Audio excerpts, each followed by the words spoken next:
Minister. Thank you so much, Tom. Thanks to the Press Club and thanks to all of you in this room and at home for making the time to engage in what I genuinely believe is the biggest social and economic challenge facing our country right now. We've got a housing crisis in our country that's been building now for about 40 years, and this is affecting fundamentally the lives of literally millions of people who live in our country. Now, as Housing Minister, I have the genuine privilege of sitting down with people who are in varying forms of housing distress all around the country. And I want to start by explaining some of what I hear from those people. I talk to couples who are in their 30s, both working, and who have got children who would absolutely have owned their own home in Australia a generation ago, but are today locked out of the market. I spend a lot of time talking to young people about their experience of housing. And I want to tell you the words that they use when they talk to me. They talk about anger, they talk about frustration, they talk about rage. But then there's other young people who have actually moved beyond that, and these are the people I'm most worried about. A generation of young people around our country who are in feelings of despair that they are just never going to face the stable housing proposition that their parents and grandparents got access to. Almost all these people I talk to, especially the young ones, they share a deep belief, which I agree with, that for a long time governments have not been listening to them and not been prioritising the pain that they are in that is caused by their housing situation. Housing is not just about bricks and mortar. This is the foundation on which we provide every Australian and their family the ability to build a good life in our country. We came to office 3 years ago after a decade of abject neglect of housing. This was not some subterfuge withdrawal from housing. Many of you would remember that Tony Abbott and Scott Morrison actually deliberately made a decision to take the Commonwealth out of the discussion. And that's why for most of the almost decade that the Coalition were in power, there wasn't even a Commonwealth Housing Minister. That's how tapped out they were from this problem. Now, out of those ashes, our government has built easily the boldest and most ambitious agenda on housing that a government has had in our country since the post-war period. We're building more homes. 500,000 homes have been built since we've been in government, and this has been helped by government policies such as free TAFE, which has trained 500,000 Australians in areas of skills need for the country. We're working with the states to build 1.2 million homes for Australians.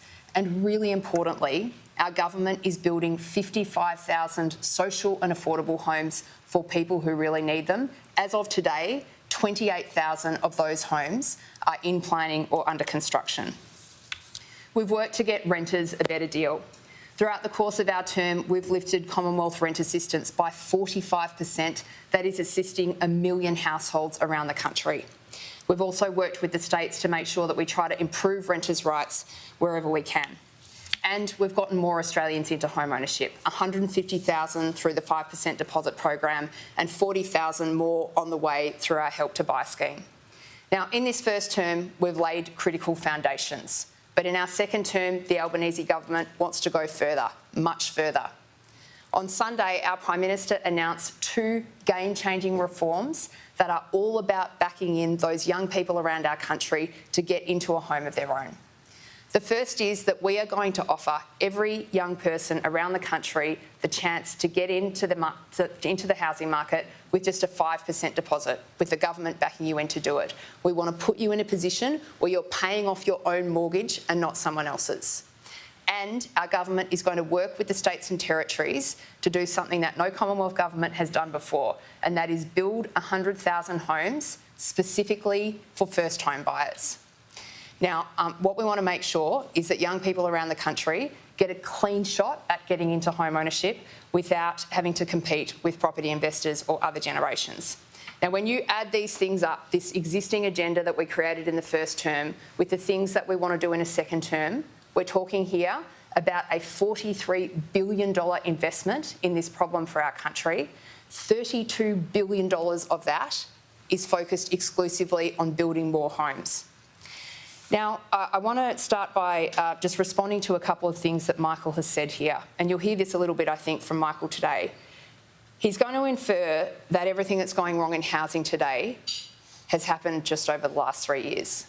Now, I think everyone in this audience and everyone at home knows that the truth is this is a 40-year-old problem for our country. Just look at the data, it's very clear. He's also talked about his concerns that the government hasn't moved fast enough. And let me be really clear.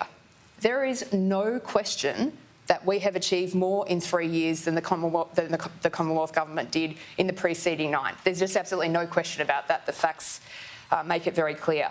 But remember, after that 9 years of neglect, the Coalition then have spent the last 3 years trying to hold us up. There would be fewer Australians in housing distress today if they'd actually just worked with us on this problem and let us get critical reforms through the Parliament. Now, Michael's talked a little bit about our national housing targets, suggesting that they're too high. What he's really saying here is that the answer to this problem is lower the national ambition, and low ambition is what got us here. And finally, the overall policy offering from the Liberals. For young people across the country, there is absolutely nothing here for you. All they have is a cocktail of policies that are going to lead to higher house prices and fewer homes for Australians. We want a government in charge of this country that has an ambition that matches the size of the problem, and into this election, that is Labor. Thank you, Minister. So you spoke about ambition and that $1.2 million target. Your own or the independent National Housing Supply Council says you'll be about 300,000 short. Are you willing to say you're not on track and explain why? Well, Tom, again, we need a bold and ambitious target because boldness and ambition is exactly what is required here.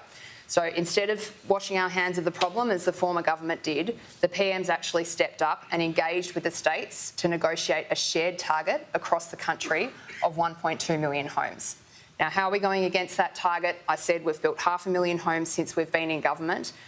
We've got critical policies in train that are helping us get there, things like fee-free TAFE, which Michael and his colleagues want to scrap, things like the planning reform that's occurring at a state level. Now, do we need to do more? Absolutely we do.